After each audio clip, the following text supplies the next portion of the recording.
إبراهيم إنك حميد مجيد. الحمد لله نحمده ونستعينه ونستغفره ونؤمن به ونتوكل عليه ونعوذ بالله من شرور أنفسنا ومن سيئات أعمالنا. من يهده الله فلا مضل له ومن يضلل فلا هادي له.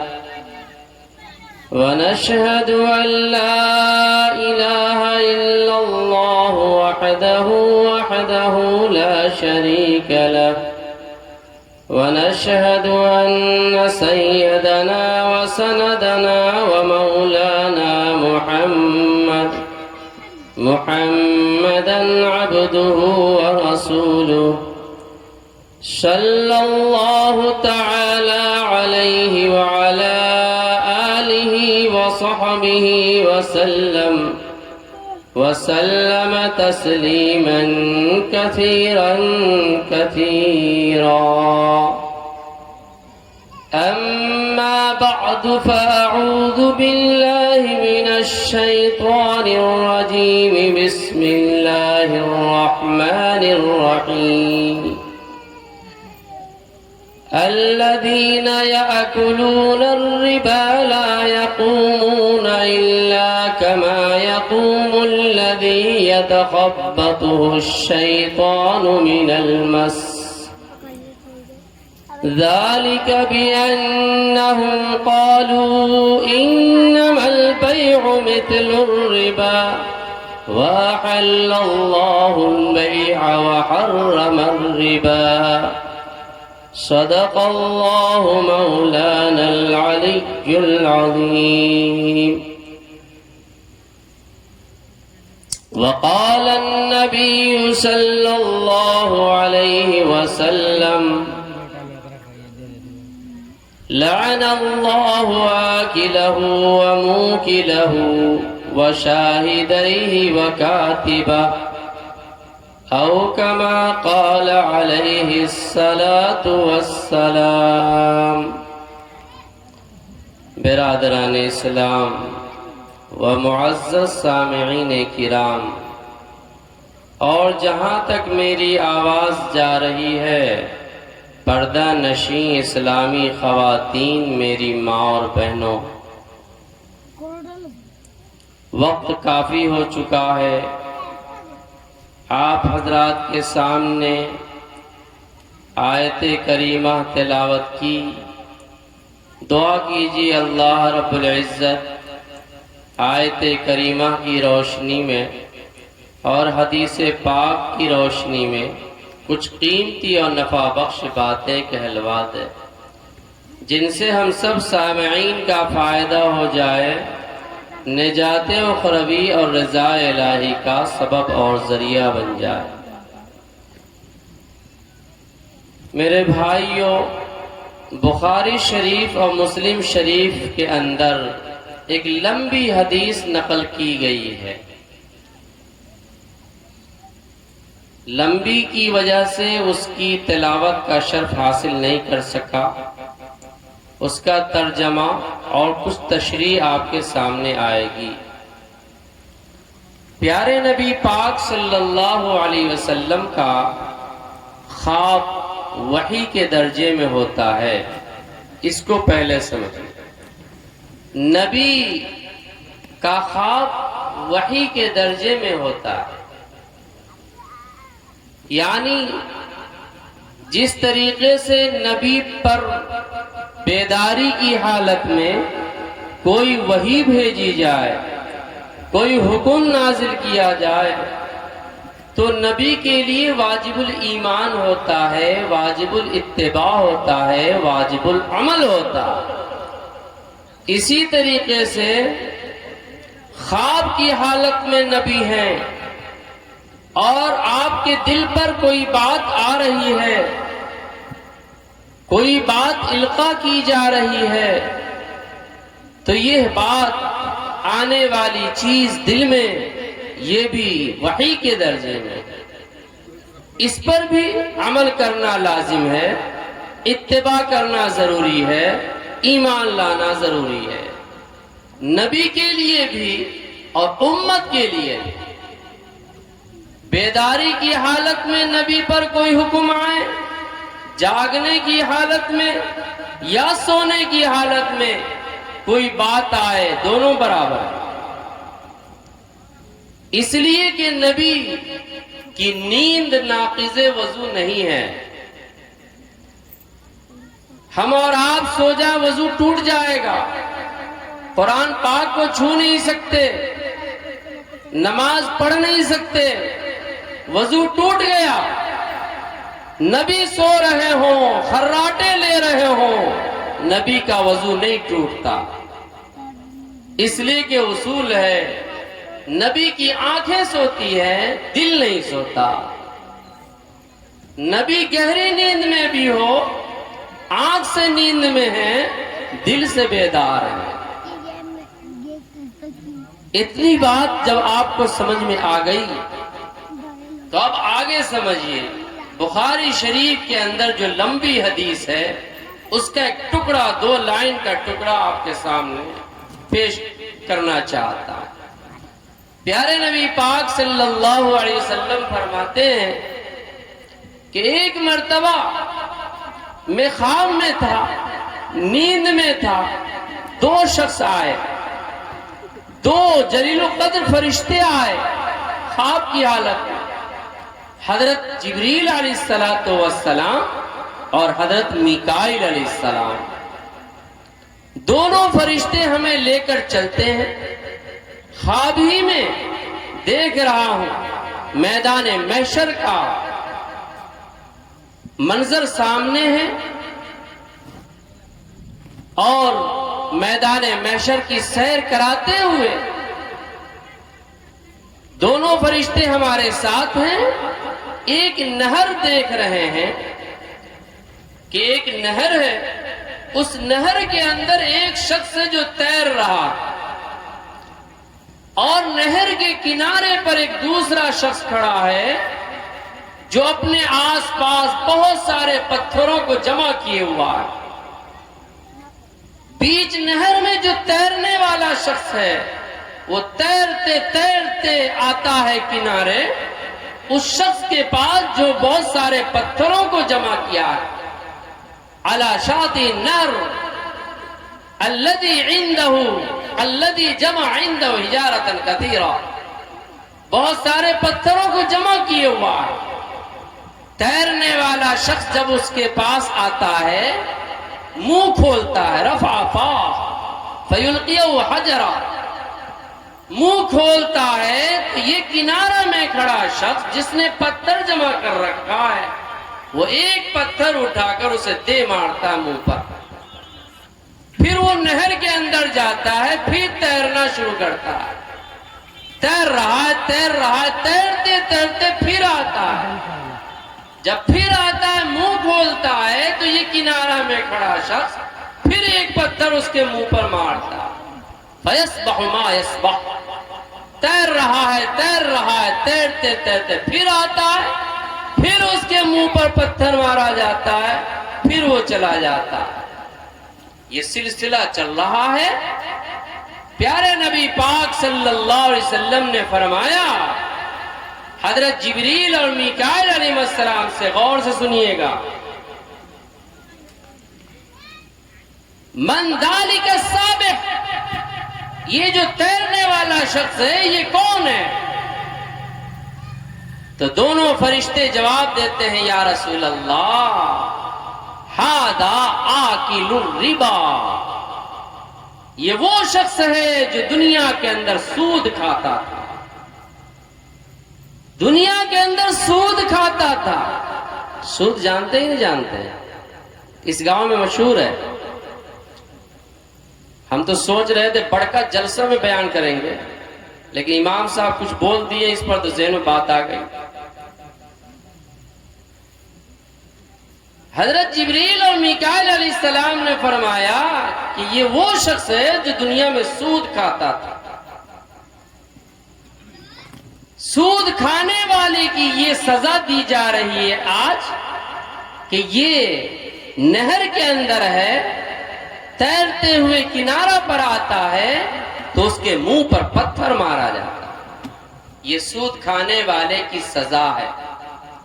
اور اس حدیث میں تو یہ سزا بیان کی گئی ہے، دوسرے مقامات پر اور بھی دوسری سزائیں بیان کی گئی ہیں سود کھانے والوں کی۔ اب دوسری بات یہ ہے کہ سود کھانے والے کو یہ سزا کیوں؟ اس کی وجہ علماء فرماتے ہیں کہ انسان دنیا کے اندر جس طرح کا جرم کرتا ہے اسی حساب کی سزا آخرت میں دی جاتی ہے، دی جائے گی۔ دنیا کے اندر جو یہ سود کھا رہا تھا، اس کے سود کھانے میں دو جرم شامل ہے۔ ایک تو یہ ہے جس سے سود لے رہا تھا، جس کو قرض دیا تھا، ایک متعین رقم دی تھی، وہ رقم تو موجود ہے 10% پر، 15% پر، 20% پر، یہاں تو معلوم ہوا 5% پر اور 2.5% پر ہے۔ بہرحال جو ہو، تو قرض لینے والا بیچارہ متعین ایک رقم لی، وہ رقم تو جو کی تو ہے، لیکن شرح سود اس طرح بڑھ رہی ہے کہ جب مہینہ پورا ہوتا ہے یہ شخص آ کر کے اس کے گھر منہ کھولتا کہ سود کا پیسہ لاؤ۔ تو قرض لینے والا اپنی ریاضت، اپنی محنت، اپنے خون پسینہ اور اپنی ہر دم کی فکر لگائے ہوا ہے کہ سود والا آئے گا اس کو سود دینا، تو گویا کہ وہ خون اپنا دے رہا ہے کس کو؟ سود لینے والے کو، سود کھانے والے کو۔ نظر میں تو آ رہا ہے کہ روپے پیسے لیا تھا اور روپے پیسے نوٹ دے رہا ہے، لیکن وہ نوٹ وہی ہے جو آج پتھر کی شکل میں نہر کے کنارے وہ شخص جمع کر رکھا ہے اور منہ پہ مار رہا ہے۔ دنیا میں جو نوٹ دیا تھا وہ نوٹ پتھر کی شکل بن چکا ہے، اور چونکہ خون پسینہ بہایا تھا سود ادا کرنے کے لیے، اس لیے تیرنے والا شخص پانی کی نہر میں نہیں ہے، خون کی نہر میں ہے۔ وہ جو تیر رہا ہے نہر میں، وہ نہر خون کی نہر ہے، اس لیے کہ خون چوسا تھا، اور پتھر مارا جا رہا ہے منہ پر اس لیے کہ نوٹ لیا تھا۔ یہ اس کی سزا ہے سود کھانے والے کی۔ میرے بھائیوں، اللہ کے نبی صلی اللہ علیہ وسلم نے سود کھانے والے پر لعنت بھیجی ہے۔ لعن رسول اللہ صلی اللہ علیہ وسلم آکل الربا وموکلہ وشاہدی وکاتبہ۔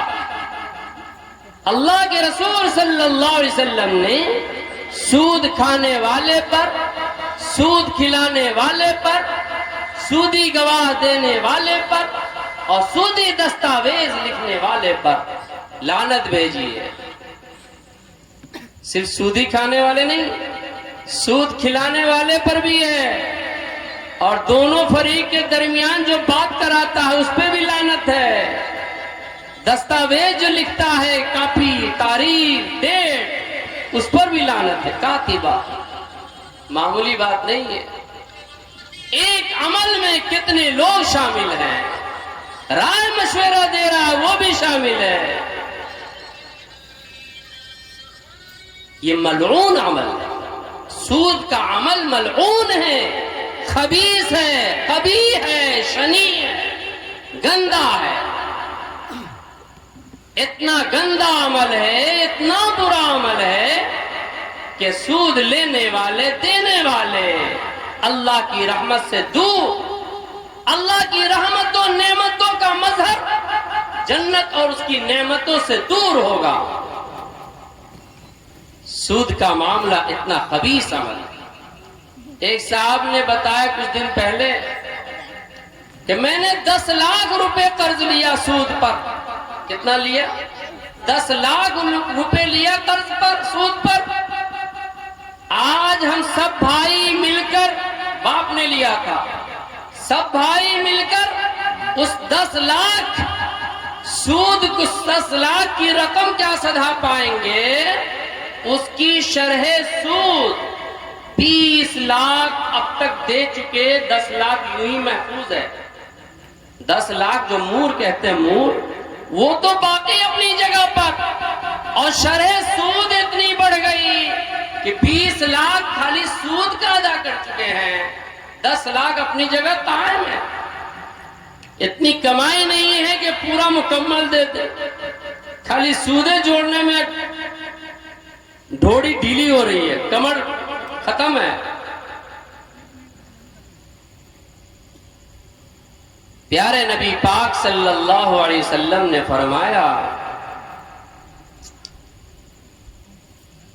کہ سود کا عمل ما ظہر فی قوم الربا والزنا الا احلوا بانفسهم عذاب اللہ. جس قوم کے اندر سود اور زنا، بدکاری کا عمل عام ہو گیا، اس قوم نے اپنے اوپر اللہ کا عذاب اتار لیا.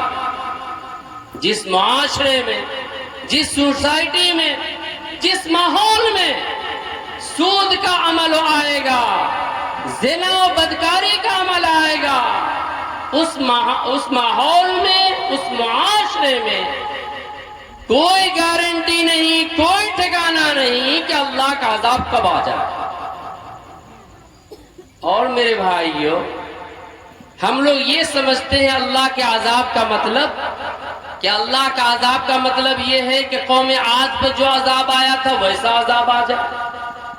قوم سمود پر جو عذاب آیا تھا کہ حضرت جبریل علیہ السلام نے چیخ ماری اور لوگوں کے کلیجے پھٹ گئے، ویسا عذاب آئے گا تو سمجھیں گے عذاب آیا. زمین پھٹ جائے اور سارے لوگ دھس جائے تو سمجھیں گے کہ عذاب آ گیا. نہیں، ہر دور میں عذاب کی شکلیں الگ ہوتی ہیں.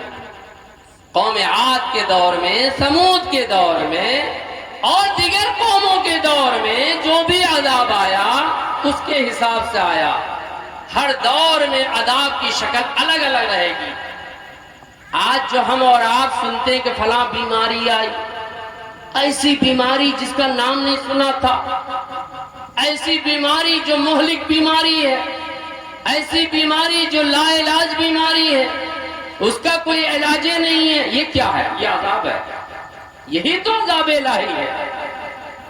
زمین دھس جانا، زلزلہ آنا، آگ کے شعلوں کا برسنا، پتھروں کی بارش ہونا، یہی عذاب تھوڑی ہے. اس کے ساتھ ساتھ نئی نئی بیماریاں جو آ رہی ہیں ہمارے اور آپ کے دور میں، یہ عذاب ہے. مثال کے طور پر ایک ایڈس کی بیماری ہے، اللہ سب کی حفاظت فرمائے. مہلک بیماری، لا علاج بیماری، یہ کیا ہے؟ یہ عذاب الہی تو ہے، اور ہے کیا؟ تو جس قوم کے اندر، جس برادری کے اندر سود عام ہو جائے، زناکاری بدکاری عام ہو جائے، اس قوم پر اللہ کا عذاب آئے گا. گویا وہ قوم اپنے اوپر عذاب کو اتار رہی ہے. الا حلوا بانفسهم عذاب اللہ او عقاب اللہ. اللہ کے عذاب کو خود اتار رہی ہے، دوسرا کیا اتارے؟ اور سود کا عام ہو جانا، بدکاری کا عام ہو جانا، اس کا کیا مطلب؟ مثال کے طور پر ہماری برادری میں، ہمارے سماج میں ایک شخص سود لے رہا ہے، ہم اس کو کچھ کہہ نہیں سکتے. آپ پڑوس میں آپ کچھ کہہ نہیں سکتے. کیوں نہیں کہہ سکتے بھائی؟ نہیں کہنا یہی علامت ہے اس بات کی کہ عام ہو چکا ہے. برائی جس سماج میں ہو رہی ہو اور اس سماج کا فرد اس برائی پر نکیر کرنے کی طاقت نہ رکھتا ہو اور نکیر کر نہیں سکتا ہو، تنبیہ کر نہیں سکتا ہو، یہی ثبوت ہے اس بات کا کہ وہ برائی عام ہو چکی ہے۔ میرے بھائیوں، پیارے نبی پاک صلی اللہ علیہ وسلم نے فرمایا درہم ربا، درہم ربا اشد من 36 زنیہ۔ سود کا ایک پیسہ کھانا، سود کا ایک پیسہ کھانا، 1500 چھوڑیے، 1 روپے چل رہا ہے نا، سود کا 1 روپے بھی کھانا زنا سے 36 درجہ بڑھا ہوا ہے۔ استغفر اللہ۔ سود کا 1 پیسہ کا گناہ اتنا ہے جتنا 36 مرتبہ آدمی زنا کرتا ہے، مکالا کرتا، بدکاری کرتا ہے، اس کے مقابلے میں 1 مرتبہ سود کھانا کافی ہے، وہ بھی 1 پیسہ۔ پیارے نبی پاک صلی اللہ علیہ وسلم نے فرمایا سود کھانے والے کے سود کھانے کی وجہ سے 72 درجہ گناہ مرتب ہوتا ہے۔ 72 بابا، 72 درجہ گناہ مرتب ہوتا ہے۔ وَأَدْنَاهَا أَنْ يَأْتِيَ الرَّجُلُ أُمَّهُ۔ 1 مرتبہ سود کھاتا ہے آدمی تو 72 درجہ گناہ مرتب ہوتا ہے، اور سب سے ہلکا گناہ یہ ہے کہ انسان اپنی ماں کے ساتھ مکالا کرے۔ یہ حدیث ہے۔ 1 مرتبہ سود کھانے سے 72 مرتبہ گناہ لکھا جائے گا، اور ہلکا گناہ یہ ہوگا کہ انسان اپنی ماں کے ساتھ مکالا کرے۔ یہ سود کھانے کا انجام ہے۔ اس کو ہم نے ہلکے میں لے لیا، فیشن بنا لیا، شوق بنا لیا۔ زمین لینا ہو تو سود لے لو، مکان بنانا ہے تو سود لے لو، شادی بیاہ کرنا ہے تو سود لے لو، فیشن کرنا ہے تو سود لے لو، گاڑی لینا ہے تو سود لے لو، موبائل لینا ہے تو سود لے لو۔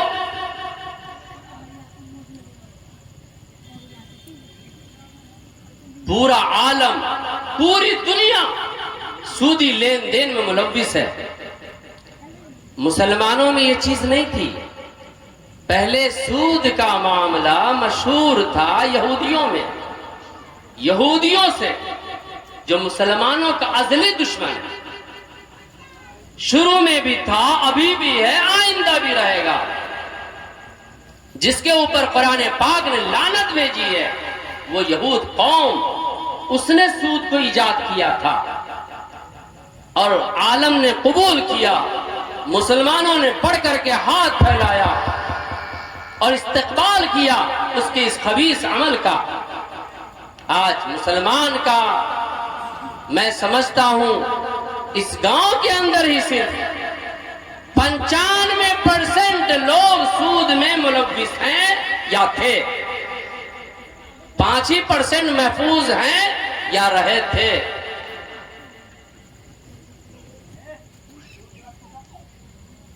پوری دنیا اس میں گرفتار میں ہے۔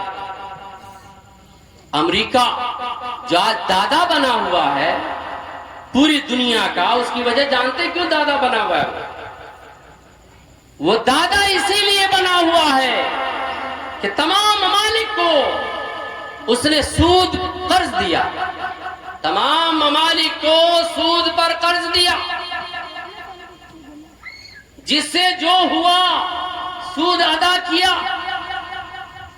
ادا کرتے کرتے جب تھک گیا ہاتھ جوڑ لیا کہ اب ہم سے ادا نہیں ہوگا۔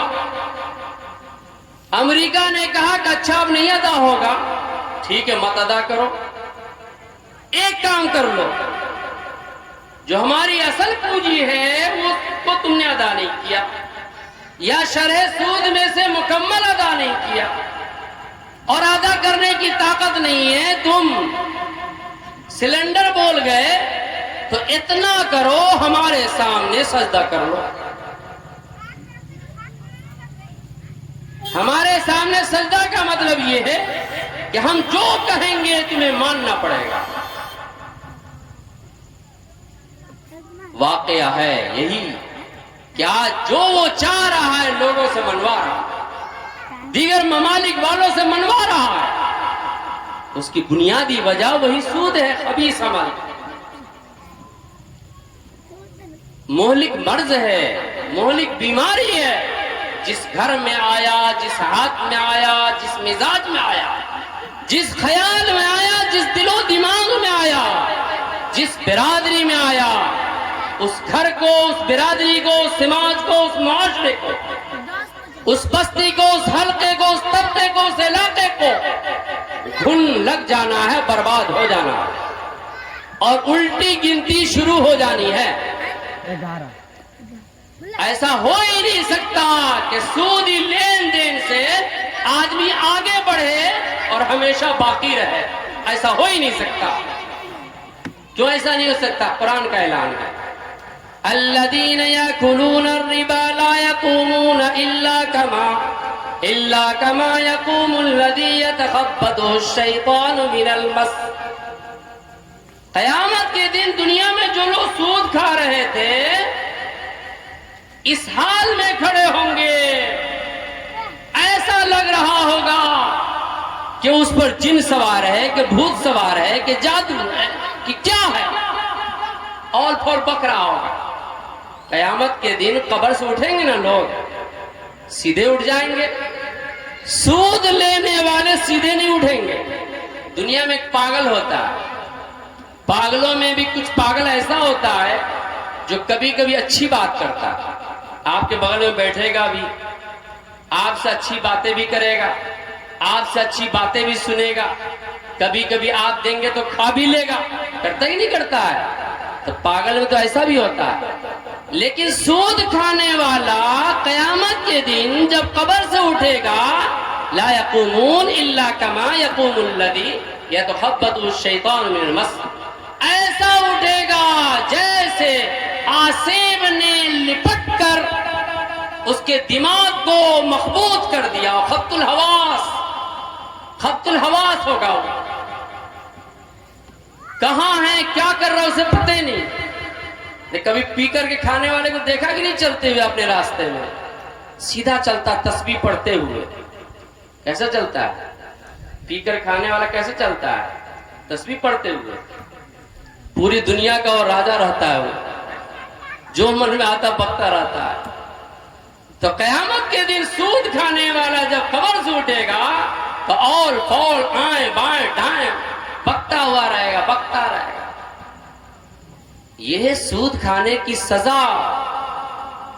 ایسا کیوں؟ یہ سزا کیوں ہے؟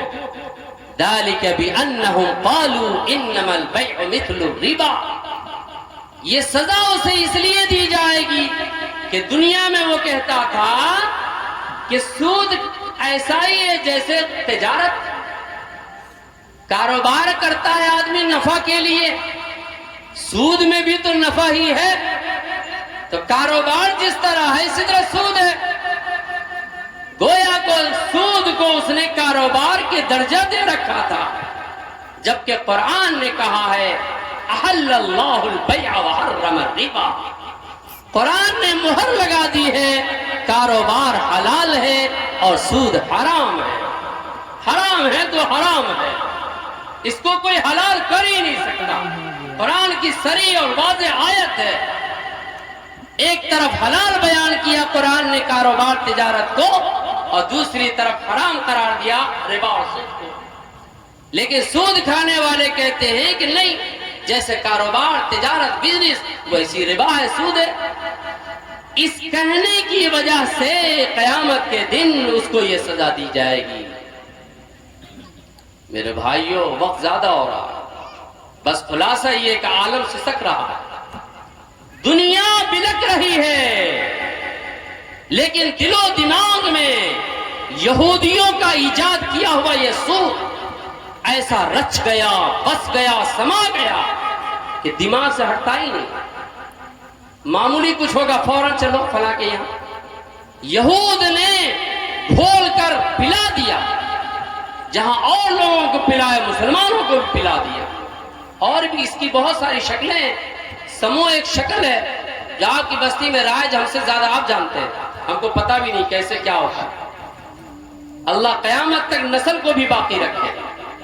بھوکے رہ جائیے، ان چیزوں میں مت پڑیے. کتنی عورتوں کی عزتیں نیلام ہوئی، کارگزاری آپ کے سامنے ہے. ایجنٹ والے نے دیا، قسط وصول کرنے کا نمبر آیا، جب انتظام نہیں ہوا تو عورت کی معصوم عزت پر، پاک دامن پر اس کا ہاتھ لگا. اب مرتا کیا نہیں کرتا، وہ ہوا جو نہیں ہونا چاہیے. یہ سب سود کی وجہ سے تو ہو رہا ہے. اس چیزوں سے بچیے. بھوکے مر جائیے، بھوکے رہ جائیے، جان چلی جائے گی بھوک کی حالت میں. اللہ نہیں پوچھے گا کیوں گئی، لیکن سود لینے کی وجہ سے اللہ پوچھے گا کیوں لیا. اللہ ہماری حفاظت فرمائے. کما کما کر کنگال.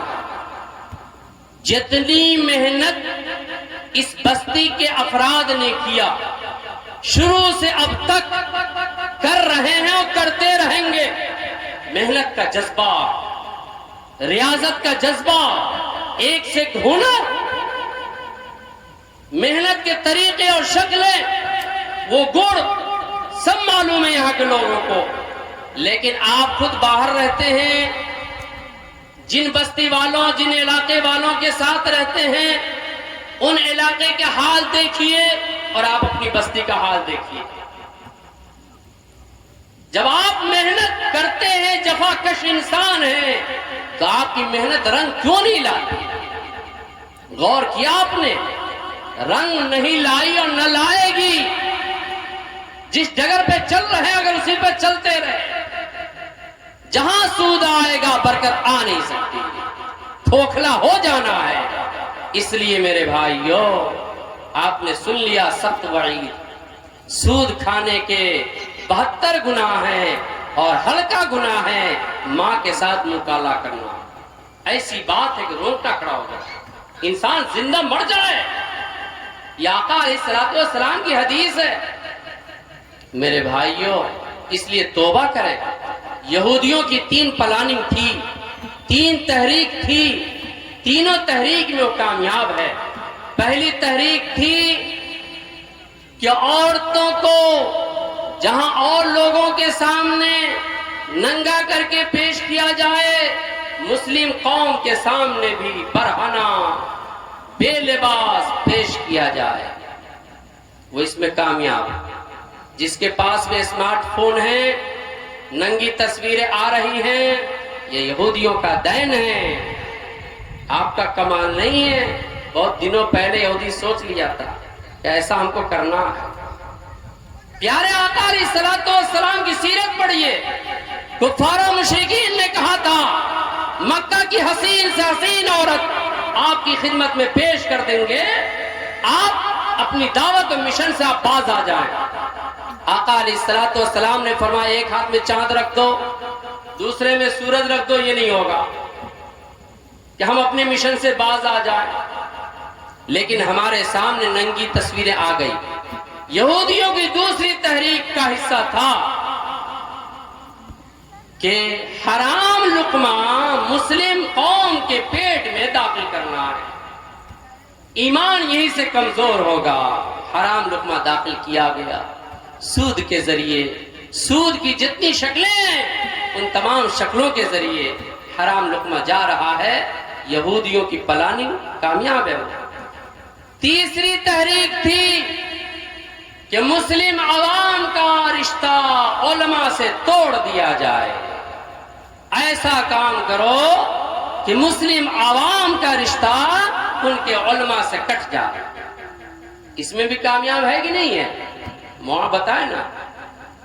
پیٹ میں درد ہوگا تو مولانا کو بلاؤ، کھال میں درد ہوگا تو مولانا کو بلاؤ، سر میں درد ہوگا مولانا کو بلاؤ، جن آ گیا مولانا کو بلاؤ، بھوت پریت چڑیل سب آ جا مولانا کو بلاؤ.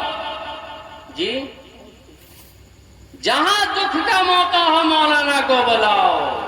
اور شادی کی تاریخ، شادی میں کیسے شادی ہوگی، کیا کیا کرنا ہوتا ہے شادی میں، وہاں مولانا کے فرشتے کو بھی خبر نہیں ہے. ہوتا ہے کہ نہیں ہوتا ہے؟ غلط کہہ رہے کیا؟ مولانا کی جماعت دکھی کی جماعت ہے، دکھیاروں کی جماعت ہے، اور اہل ثروت کی جماعت سکھیاروں کی جماعت ہے. شادی بیاہ کے موقع پر مشورہ لینا ہو گاؤں محلے کے چودھری سے لیجئے، مولانا سے لیجئے گا، کہیں کیش میں کمی آ جائے. وہاں پہ مولانا کو سائڈ رکھیے، سائڈ رکھتے رہیے. میرے بھائیوں، اپنے آپ کو بچائیں، اپنے آپ کو سنبھالیں، اپنے آپ کو سنواریں. ہر ایسا کام کریں کہ دنیا بھی بنے اور آخرت بھی سنور جائے. اللہ رب العزت سے دعا ہے کہ اللہ تعالی ہمارے اس معاشرے کو، ہماری بستی کو، دل بہکتا ہے، سسکتا ہے اس عمل بد اور اس طریقے خبیث سے، اس بستی کو کل چھوڑ ابھی نجات دیتے کہ مرتے دم تک مر جائیں گے، سودی کاروبار میں ہم بالکل مبتلا نہیں ہوں گے. پیارے نبی پاک صلی اللہ علیہ وسلم کی آخری حدیث ایک سن لیجئے، زبردست حدیث پڑھیے گا تب نہ سمجھ میں آئے گا. پیارے نبی پاک صلی اللہ علیہ وسلم نے فرمایا کہ سود کا رواج ایک دور میں اتنا عام ہو جائے گا، اتنا عام ہو جائے گا کہ اس دور میں اللہ کا ولی، اللہ کا دوست، نیک صالح متقی پرہیزگار ایک آدمی ہوگا جو اپنی کمائی پر محتاط ہوگا، اپنی کمائی پر پوری نظر رکھ رہا ہوگا کہ حلال ہی آئے، حرام نہیں آئے. ایسا محتاط، ایسا چوکنا رہنے والا انسان بھی اس دور میں سود سے تو بچ جائے گا، دھواں سے نہیں بچے گا. سود کا دھواں سے نہیں بچے گا. ایسا دور آ چکا. چاہے آپ نجی قرض لیتے ہیں، بینکوں کے ذریعے لیتے ہیں، کمیٹی کے ذریعے لیتے ہیں، ادارے یا تنظیم کے ذریعے لیتے ہیں، بلکہ آپ کو تو یہاں تک بتا دیں جبکہ اس پر کنٹرول بہت مشکل ہے. دھواں جو کہا حدیث میں، دھواں کہ سود سے بچ جائے گا، دھواں سے نہیں بچے گا. کیا مطلب ہے دھواں کا؟ سود کا دھواں پورا عام ہو چکا. بینک میں جو ہم رقم رکھتے ہیں، رقم بینک میں ہم نے رقم جمع کی تو یہ رقم بینک والوں نے کہاں استعمال کیا؟ بینک والوں نے ہماری جمع پونجی کو سودی کاروبار میں لگایا. لگاتا ہی لگاتا ہے، بچا کر رکھتا ہے، گڑا میں کھود کے تھوڑی رکھتا. ہم نے جو جمع کیا ہے، پبلک نے جو جمع کیا، آپ سب نے جو جمع کیا، اس جمع پونجی کو وہ بینک والا کہیں نہ کہیں سود پہ ہی تو لگاتا ہے. لون لینے والے کو جو رقم دیتا ہے، کون رقم دیتا ہے؟ ہماری آپ ہی کو تو رقم دیتا ہے. تو ہماری رقم گویا کہ دوسرے کو لون پر دی گئی، سود پر دی گئی.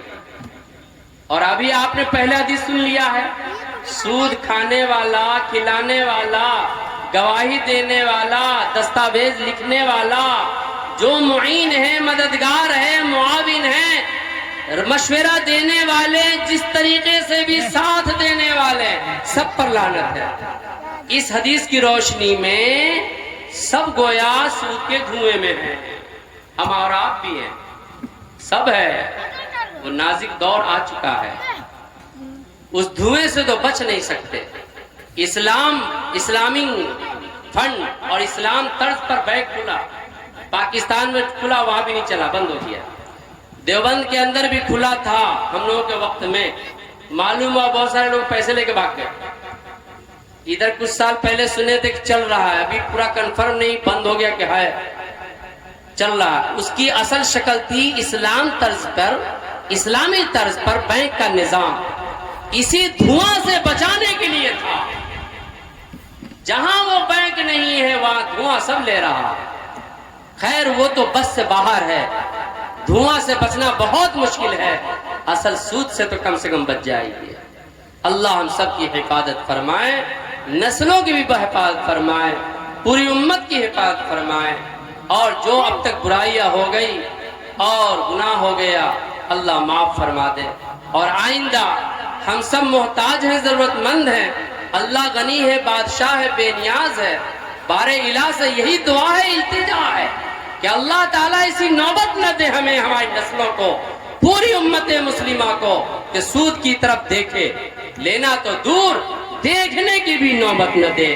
اللہ ہمیں اتنا خوشحال بنا دے، اور اللہ ہمیں ایسا دل بنا دے، ظرف بنا دے کہ کوئی بھی حالت آ جائے، نوبت آ جائے، سود کی طرف ہماری نظر بھی نہیں جائے گی اور سوچ بھی نہیں جائے گی، تصور و خیال میں بھی نہیں آئے۔